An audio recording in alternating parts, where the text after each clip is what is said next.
नमस्कार, मैं दिनेश चौधरी। आज हम state board 10th standard composite Hindi Lokvani पाठ्यपुस्तक में पहली इकाई के अंतर्गत पाठ क्रमांक 3 के प्रश्न उत्तर पर चर्चा करेंगे। इस पाठ का शीर्षक है सफ़र का साथी और सिरदर्द। लेखक राम नारायण उपाध्याय जी। आइए सबसे पहले विषय प्रवेश एक छोटा सा रिकैप कर लेते हैं, पाठ को समझ लेते हैं, छोटा सा उसका रिवीजन देख लेते हैं कि पाठ किस संदर्भ में था जो हमने पिछले भाग में पढ़ा। लोग यात्रा पर जाते हैं अपने किसी आवश्यक काम अथवा घूमने फिरने के उद्देश्य से, पर रेल यात्रा में यात्री को कभी कभी सहयात्रियों का ऐसा व्यवहार देखने में आता है जिससे उसे सिरदर्द हुए बिना नहीं रहता। प्रस्तुत हास्य व्यंग्य निबंध में लेखक ने रेल यात्रा में मांग कर अखबार पढ़ने वालों, अनावश्यक बातें करने वालों, बिन मांगे सलाह देने वालों आदि पर करारा व्यंग्य किया है। फिर इस पाठ में मुहावरों का भी अत्यधिक प्रयोग हुआ है। तो देखिए मुहावरे: नाक भौं सिकोड़ना, अप्रसन्नता, घृणा प्रकट करना, चौपट हो जाना, नष्ट हो जाना, बर्बाद होना, मन मारना, इच्छा को दबाना, चक्कर काटना, गोलाकार घूमना, फेरे लगाना, बिना सिर पैर की बात करना, निराधार बातें करना, व्यर्थ की बात करना, पाला पड़ना, काम पड़ना, राह देखना, इंतजार करना, चुप्पी साधना, चुप रहना, जेब गर्म करना, कमाई करना। इसके बाद हम कुछ शब्दार्थ देख लेते हैं। कल्पना: कोई नई बात सोचना, निरंतर, लगातार, साथ निभाना, साथ देना, निगाह चुराना, नज़र की हरकत पर निगरानी रखना, एकटक, बिना पलक झपकाए, निहारना, गौर से देखना, ध्यान से देखना, निरखना, मनोरम, मन को लुभाने वाला, उचटना, मन का न लगना, चौपट, नष्ट, तबाह, अनंत, असीम, जिसका अंत न हो, लाचार, विवश, मजबूर, बाध्य, मजबूर।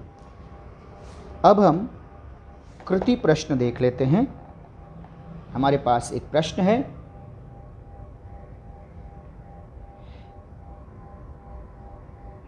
कि लेखक को अकेले यात्रा करते समय इनमें मजा आता है। एक उत्तर दिया है दूर के भागते वृक्षों को साथ निभाने में।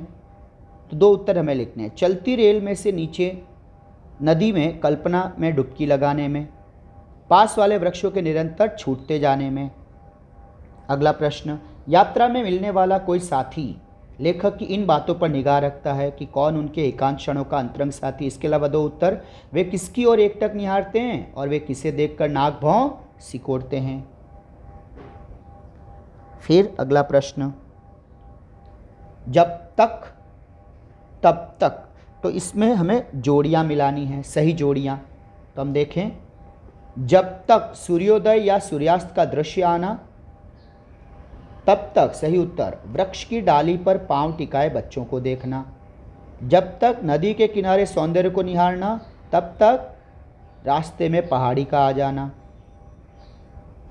जब तक ऊंचे आकाश में उड़ने वाले पक्षियों को देखते रहना, तब तक रेल का किसी गुफा में प्रवेश कर जाना। तो इस तरह से कंपैरिजन किया गया है कि कब तक कोई कार्य होता है। फिर सत्य या असत्य इस तरह से पहचानना है।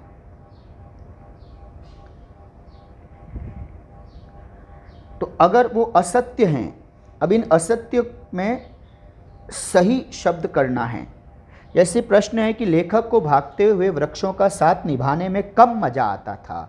तो सही उत्तर क्या होगा? लेखक को भागते हुए वृक्षों का साथ निभाने में बहुत मजा आता था।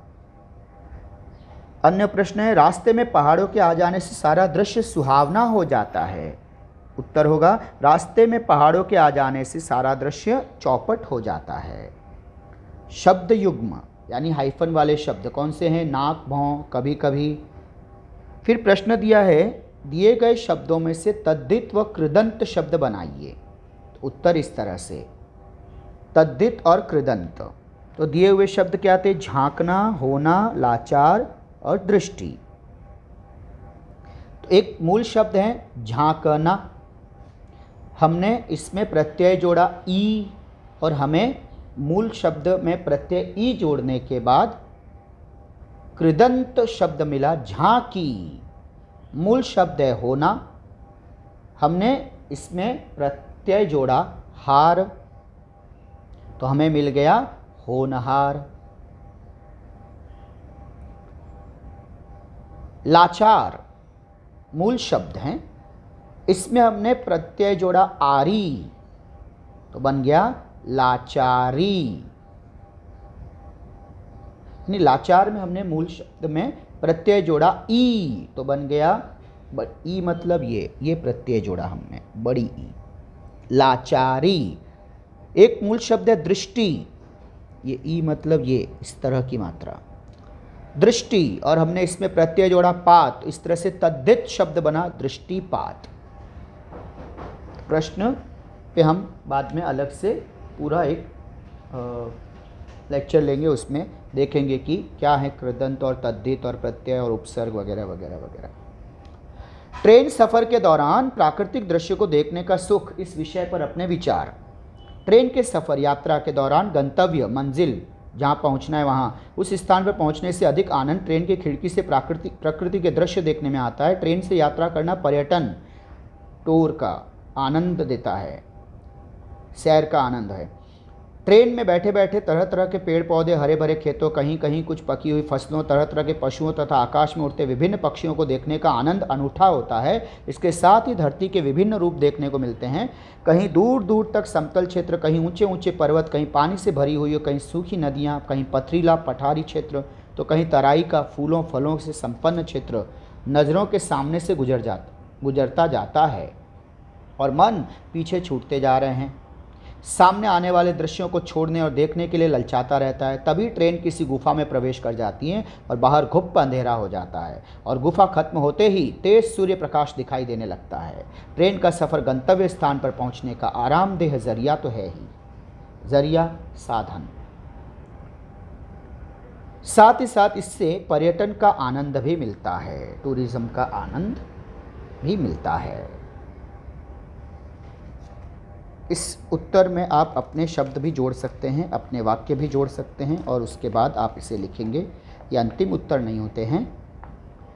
अगले प्रश्नों के लिए हम देखें। शब्दार्थ कतई, एकदम, बिल्कुल, पाला, सांप का या किसी प्रकार से व्यवहार का अवसर, छेड़खानी, छेड़ने वाली बात, विशिष्ट, असाधारण, उत्तम, बराबरी, समान स्तर का, उपेक्षा, उदासीनता, चाल, गति, चलने का ढंग, रफ्तार, विदा, विदाई। प्रश्न देखते हैं। एक प्रश्न है, सुपरफास्ट ट्रेन की विशेषताएं कि वह विशिष्ट व्यक्ति की तरह स्वभाव है, रास्ते में मिलने वाले बराबरी वालों की उपेक्षा, बड़े बड़े स्टेशनों से मिलने दौड़ी जाना, अपनी चाल पर नाज। याद रखना बच्चों, वाक्य ज्यों का त्यों पैराग्राफ से लिखने पर 0 मिलेंगे। इस तरह से प्रश्न के अनुसार उत्तर बनाकर लिखना है। अगला प्रश्न, एक्सप्रेस ट्रेन की विशेषता, दोस्त की तरह व्यवहार, स्टेशन देखकर अपनी चाल धीमी कर देना, सबको अपने हृदय में स्थान देना, रवाना होते समय धीरे धीरे चलना जैसे कोई मित्र विदा ले रहा है। अगला प्रश्न, बगल की सीट में पर बैठने वाले 2 तरह के यात्री, एक रूठी हुई पत्नी की तरह सीधे मुंह बात न करने वाले, दूसरे आप उसकी बातें सुने न सुने वे अपनी बात सुनाते ही रहेंगे, तो सुनाते रहने वाले। परिच्छेद में तुलना की गई है सुपरफास्ट ट्रेन की और एक्सप्रेस ट्रेन की, किन किन से? सुपरफास्ट ट्रेन की तुलना हुई है विशिष्ट व्यक्ति से, एक्सप्रेस ट्रेन की तुलना हुई है दोस्त से। इसके बाद सत्य करके लिखना है विधानों को। जैसे प्रश्न है, लेखक को सुपरफास्ट ट्रेन के बजाय एक्सप्रेस ट्रेन से यात्रा करना ज़्यादा पसंद नहीं है। उत्तर, लेखक को सुपरफास्ट ट्रेन के बजाय एक्सप्रेस ट्रेन से यात्रा करना ज़्यादा पसंद है। अगला प्रश्न है, लेखक को बस की यात्रा बहुत पसंद है। उत्तर, लेखक को बस की यात्रा कतई पसंद नहीं। शब्द संपदा के प्रश्न, कृदंत शब्द ढूंढने हैं और उनको बनाना है। दौड़ना, हमने इसमें आख प्रत्यय जोड़ा और बन गया दौड़ाक। चलना, हमने इसे कृदंत शब्द बनाया चाल। मिलना, हमने आप प्रत्यय जोड़ा और बन गया मिलाप। हंसना, हमने इसमें ओड़ प्रत्यय जोड़ा और बना हसोड़। इस तरह से ये कृदंत शब्द बन गए। अब विरुद्धार्थी शब्द, सीधा, टेढ़ा, टेढ़ा, प्रश्न उत्तर, सुनाना, सुनना, उतरना, चढ़ना।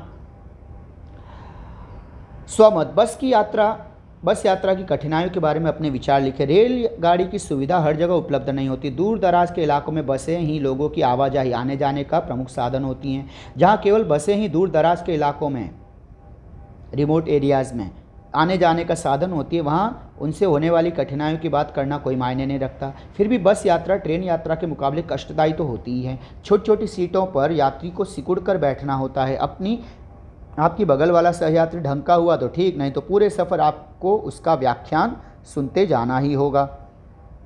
कुछ बसों की सीटों की हालत इतनी दयनीय, इतनी बुरी होती है कि यात्रा की समाप्ति पर यात्री को पीठ दर्द के इलाज के लिए सीधा अस्पताल की राह लेनी पड़ती है। भीड़ भरी बस में यात्रा करना भेड़ बकरियों को ढोने वाले टेम्पो की याद दिलाने वाला होता है। बस में पैर रखने की भी जगह नहीं होती, फिर भी कंडक्टर आगे आने वाले स्टॉपों पर यात्रियों को बस में भरता जाता है। ऐसी बस में यात्रा करना, सुरक्षित गंतव्य पर पहुंच जाने पर ईश्वर का शुक्रिया अदा करने का मन होता है। दूर दराज के इलाकों में खस्ता हाल, बहुत बुरी हालत में सड़कों पर चलने वाली बसों में यात्रा करने वाले यात्रियों को हिचकोले खाने का, यानी उबड़ खाबड़ सड़क पर उछलती हुई चलती हुई कूदती फांदती उन यात्राओं में हिचकोले खाते रहने का अभ्यस्त आदि, उसकी आदत डालनी ही पड़ती है, उसका अभ्यस्त होना ही पड़ता है। शब्दार्थ हम देख लेते हैं। प्रतीक्षा, इंतजार, स्थिति, हालत, दशा, जम्हाई लेना, ऊब, आलस्य। स्थिति में ये ती हमेशा पहला, आलस्य आदि से सांस अंदर खींचकर धीरे धीरे बाहर निकालना, बेतरतीबी, क्रम का अभाव, अव्यवस्थित, जुदा, अलग। प्रश्न है, सफ़र में समाचार पत्र की स्थिति। तो उत्तर, समाचार पत्र के मालिक के हाथ से समाचार पत्र मांगने वाले के हाथ में उसने बेतरतीबी से मोड़ा और दूसरे मांगने वाले की ओर बढ़ा दिया। अब समाचार पत्र के पन्ने एक दूसरे से अलग से हो गए। समाचार पत्र के पन्ने पूरे डिब्बे में चक्कर काटने लगे।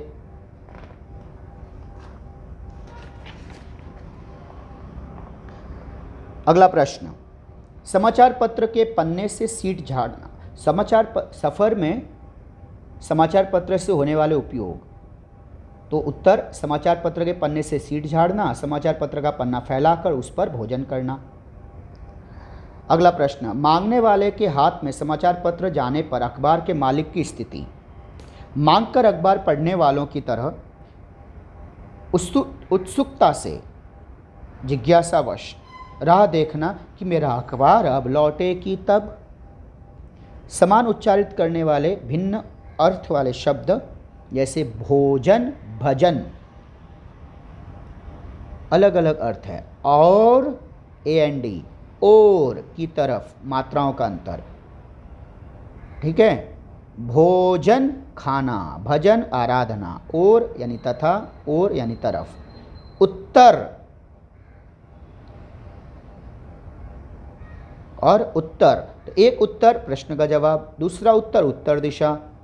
पत्र, पत्र यानी पत्ता, और एक पत्र यानी समाचार पत्र।